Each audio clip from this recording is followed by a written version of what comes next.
देखिए फर्दर बात करते हैं रूल नंबर 5 की। रूल नंबर 5 नाड़ी में क्या कहता है कि केवल एक घर सिंगल हाउस इन कुंडली रिजल्ट नहीं देता, ग्रुप ऑफ हाउसेस रिजल्ट देते हैं। इसके अर्थ को समझ लीजिए। कोई भी इवेंट ले लीजिए, आपके जातक के की लाइफ स्पैन में कुछ होता है, लाइफ टाइम में होता है। For example let's consider marriage. देखिए शादी का जो प्राइम घर है वो 7वां घर है, मान लिया। लेकिन जब तक उसके सपोर्टिंग घर साथ नहीं होंगे तो शादी थोड़ी ना हो जाएगी। अब सपोर्टिंग का अर्थ क्या है? 7वां घर प्राइम हाउस ऑफ मैरिज की स्पाउस, एक लड़के ने शादी करनी है तो लड़की तो हो साथ, ठीक है। अब उसकी इच्छा पूर्ति भी तो होनी चाहिए, तभी तो शादी होगी मुकम्मल। सो दैट इज कि 11th हाउस भी एक्टिवेट होगा ड्यूरिंग दैट पर्टिकुलर डीबीए और दशा भुक्ति अंतरा, तभी तो शादी होगी। Then when the marriage takes place, family बनती है, तो इसका मतलब अर्थ second house. So what are the houses? जब मैरिज होगी तो क्या क्या हाउसेज एक्टिवेट होंगे? 2, 7, 11। So a group of houses will give result. अब फर्दर हमने देखना है स्ट्रेंथ ऑफ अ प्लैनेट क्या है। स्ट्रेंथ से क्या मतलब? अब देखिए जैसे कोई भी इवेंट ले लेते हैं, event can be going abroad, event can be marriage, event can be child birth, event can be profit in business और लॉस इन बिजनेस। तो इसको देखेंगे कैसे? वी हैव टू जज द प्लैनेट कि प्लैनेट क्या कह रहा है। प्लैनेट के सिग्निफिकेटर्स स्टेप 1, स्टेप 2 एंड स्टेप 3 पे क्या क्या कह रहे हैं।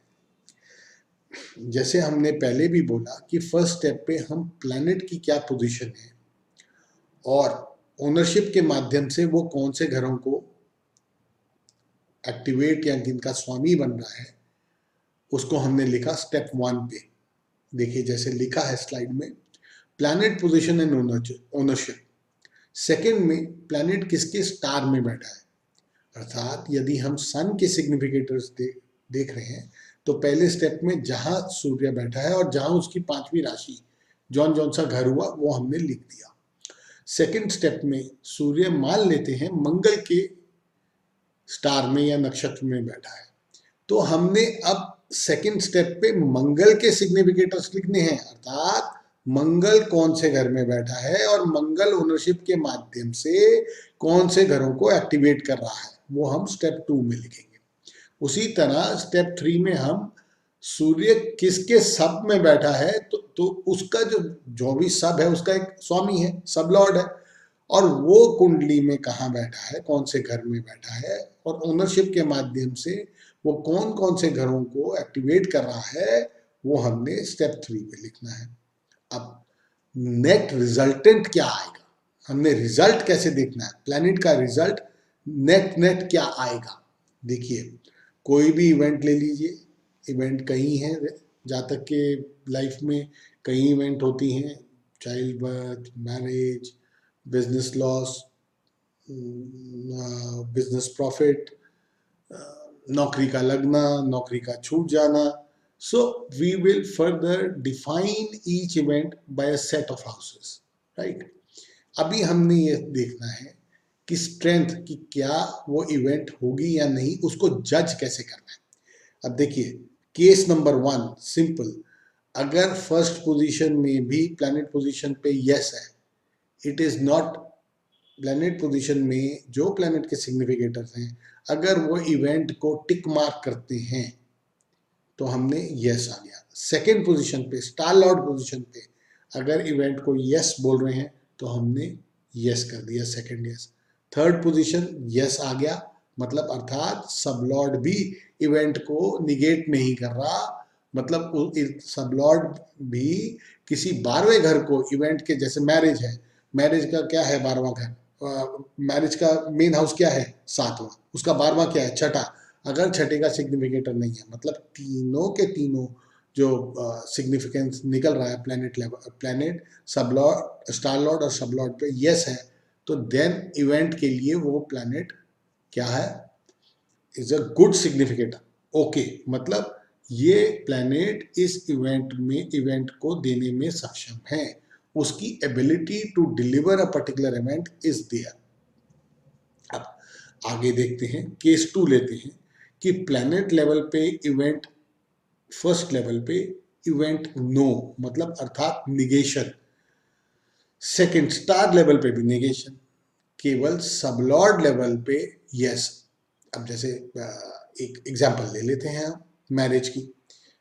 प्लैनेट लेवल पे 6 नंबर आ गया, 12वां नंबर आ गया 7 में से। सेकंड, स्टार लेवल पे भी 12वां आ गया, 6 नंबर आ गया। और थर्ड, सबलॉर्ड लेवल पे 7 आ गया केवल। तो क्या इवेंट होगी? नहीं होगी। अर्थात प्लैनेट लेवल अगर निगेट करता है, स्टार लेवल निगेट करता है प्लैनेट का, और सबलॉर्ड यस कहता है, तो इवेंट नहीं होगी। सिमिलरली एक और केस ले लेते हैं कि प्लैनेट लेवल पे यस है, स्टार लेवल पे यस है, लेकिन सबलॉर्ड लेवल पे निगेशन है। जैसे शादी में अगर प्लैनेट लेवल पे, फर्स्ट लेवल पे 7, 2 7 11 का कोई आ गया कॉम्बिनेशन, सेकंड लेवल पे भी 7 आ गया, लेकिन थर्ड लेवल पे 6 10 आ गया, तो क्या प्लैनेट, वो प्लैनेट सक्षम होगा शादी देने के लिए? तो it will be a very weak significator of marriage. अर्थात अगर प्लैनेट, कोई भी planet first level, second level पे सिग्निफाई कर रहा है इवेंट को और थर्ड लेवल पे नहीं कर रहा, तो वो it's a very weak significator of that event. अब केस 4 लेते हैं, प्लैनेट लेवल पे न्यूट्रल है। अब देखिए शादी किससे सिग्निफाई करते हैं? 2 7 11 से। अब फर्स्ट लेवल पे ना 2 है, ना 7 है, ना 11 है, ना उनके 12वें हैं, मतलब 6 10, 1 6 10 में से भी कोई नहीं है। कोई और हाउसेस को सिग्निफाई कर रहा है प्लैनेट लेवल पे, प्लैनेट को, एक particular planet at the first level और the planet level is signifying neutral houses, then and at the second level also signifying neutral houses, and at the third level but at the sublord level, जैसे शादी है तो 2 7 11 में से कोई भी अंक आ जाता है या वो हाउसेस को सिग्निफाई करता है, तो then planet is a will be considered a good significator of the event. Similarly, we'll take another case. If in all 3 positions a particular planet in all three steps is neutral, मतलब शादी है, ना उनमें 1 6 10 है, ना 2 7 11 है, अर्थात शादी को करवाने वाले योग भी नहीं है, हाउसेस नहीं है, और ना ही शादी को डिनाई करवाने वाले कोई हाउसेस सिग्निफाई कर रहा है, तीनों ही न्यूट्रल हैं। at a planet at the 3 levels, step 1 step 2 and step 3 is signifying neutral houses, तो it will be a ordinary significator। अर्थात उस वो दशा भुक्ति अंतरा जब उस प्लैनेट की चलेगी, तो बाकी जैसे दशा उस प्लैनेट की चली, तो भुक्ति और अंतरा क्या कह रहे हैं उस पर डिपेंड करेगा, क्या वो एक अच्छे सिग्निफिकेटर हैं इवेंट के। अगर भुक्ति अंतरा अच्छे सिग्निफिकेटर हुए और दशा न्यूट्रल है, ऑर्डिनरी है, तो इवेंट हो जाएगी। अब फर्दर हम देखते हैं केस 6, जिसमें कि फर्स्ट लेवल, स्टेप 1 लेवल पे जैसे शादी है, 2 7 11 में से कोई अंक आ जाए, सेकंड लेवल पे भी 2 7 11 से अंक आ जाए, और थर्ड लेवल सब लॉर्ड पे न्यूट्रल हो, तो भी प्लैनेट एक अच्छा सिग्निफिकेटर माना जाएगा उस इवेंट के लिए। So we have discussed all the probabilities in the 3 stages कि क्या क्या signification आएगा। See, if you please feel free to call if you listen to any of my videos and you need any clarification on the subject. You please feel free to call, and the numbers are there before the video and after the video. My numbers are flashing. So आप कभी भी कुछ भी concept को clear करने के लिए phone कर सकते हैं। चलिए आगे बढ़ते हैं। देखिए जो ये प्लासिडस सिस्टम है, जो स्टार्टिंग ऑफ अ हाउस है, उसे कस्प कहते हैं, और उसकी बहुत बड़ी रेलेवेंस है कि हाउस रिजल्ट देगा, हाउस में what is the ability of the whether the house has the ability to deliver that result or not. अर्थ समझिए इसका। अब देखिए शादी का जो प्राइम हाउस है वो 7th है, और जहां से 7वां घर चालू होता है उसे हम क्या कहेंगे, कस्प। और उसे 7th हाउस चालू हो रहा है तो उसे cusp 7 will be known as the starting degree. और जो कस्पल सबलॉर्ड है 7th कस्प में, जब हम देखेंगे, आप जब भी कोई भी कुंडली बनाएंगे कंप्यूटर पे तो वहां पे कस्पल चार्ट आता है, एक प्लानिटरी चार्ट आता है। कस्पल चार्ट में 7th कस्पल सबलॉर्ड कैसे देखना है, 7वें अंक के सामने आप देखेंगे कस्प की डिग्री लिखी होगी, डिग्री के आगे लिखा होगा लॉर्ड, फिर स्टार लॉर्ड और फिर सब लॉर्ड। तो जो 7th कस्प के आगे कस्पल सब लॉर्ड है उसको आप नोट करेंगे, वो कस्पल सब लॉर्ड क्या सिग्निफाई कर रहा है, दैट इज वेरी इंपॉर्टेंट।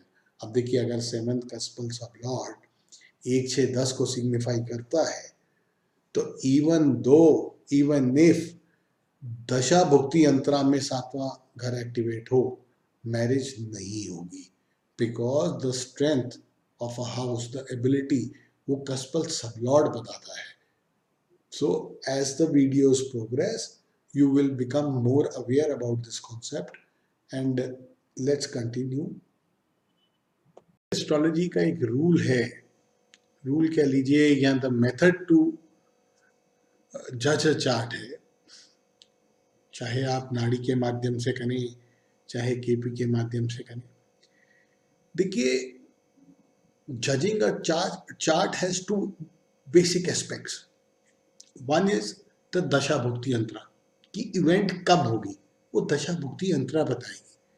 जब वो दशा भुक्ति अंतरा क्या है, प्लैनेट्स हैं dasha lord, bhukti lord and antara lord, what they signify. If they 3 signify an event, for example a marriage, तो उस वक्त वो मैरिज होगी। किंतु इसके साथ साथ even if the dasha bhukti and antara lord signify marriage, marriage का अर्थ क्या है उसको कैसे देखते हैं, 2nd house should be activated, the 7th house should be activated and 11th house should be activated, तब जाकर की लाइफ में, उस लाइफ टाइम में शादी होगी। बट अपार्ट फ्रॉम दिस कई बार नोट करते हैं कि 2 7 11 तो चल रहा है लेकिन शादी नहीं हो रही, क्यों नहीं हो रही। So now comes the most important part, seeing the promise of a chart. अर्थ कि क्या जातक की जिंदगी में वो इवेंट होनी लिखी भी है कि नहीं, and how do we see that. उसके लिए जो मैंने अभी आपको मेंशन किया, we see to see the promise of the chart, we see the cuspal sublord. And how do we see the cuspal sublord? From where the house starts. So cuspal sublord should not deny a particular event. अगर कस्पल sublord deny करता है उस event को तो वो event कभी नहीं होती। If 7th कस्पल sublord denies marriage, then even if dasha bhukti antara might signify 2 7 11, the marriage will never occur. Similarly, if 5th cuspal sublord denies childbirth, तो कभी बच्चा नहीं होगा उस जातक का। So it is very difficult. So surrogacy से हो या आजकल और भी IVF मेथड्स हैं उससे हो तो वो बात अलग है, वो अडॉप्ट कर ले, then these are all different things, but natural process से होना मुश्किल है।